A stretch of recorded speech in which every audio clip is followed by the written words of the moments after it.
ఇంతమందిని నిలబెట్టిన ఆయన నీ ప్రేమను కోరతాడా? లెక్క చేస్తాడా? మరి అసలు అవసరం లేనప్పుడు,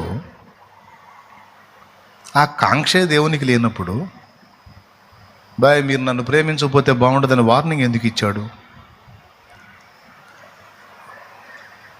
ఎందుకంటే మనము ఆయనను ప్రేమించుట ఆయన అవసరం కాదు, అది మనకే అవసరం కాబట్టి.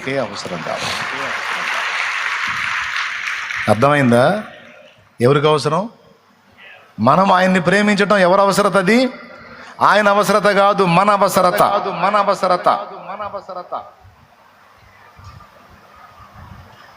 ఆయన మనల్ని ప్రేమించటం మన అవసరతే. ఏంది మీరు చెప్పండి? ఆయన మనల్ని ప్రేమించటం మన అవసరతే, మనం ఆయన్ని ప్రేమించటం కూడా మన అవసరతే. ఆయనకేం అవసరం లేదు, మరి మనకు అవసరం. ఎందుకు అవసరం అంటే, మీరు నన్ను ప్రేమించటం వలన మీరు భద్రంగా ఉంటారు. మీరు నన్ను ప్రేమించటం వలన పవిత్రంగా ఉంటారు.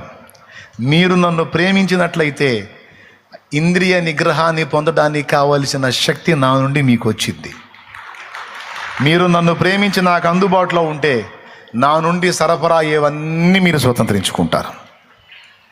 కాబట్టి ఎందుకు నన్ను ప్రేమించమన్నానంటే, నన్ను ఎవరో ప్రేమించేవాళ్ళు లేక కాదు, నన్ను ప్రేమించుట మీకే మేలు గనుక, మీకే క్షేమం గనుక, అది మీకే ప్రయోజనం గనుక. అర్థమైందా?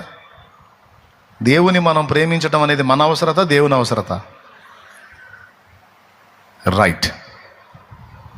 కాబట్టి దేవుణ్ణి మనం ప్రేమించటం వలన మనకు మనమే మేలు చేసుకుంటున్నాం. ఒకవేళ దేవుని మనం ప్రేమించకపోతే మనకు మనమే శాపాన్ని తెచ్చుకుంటున్నాం. ఆ మాట కూడా బైబిల్లో ఉంది.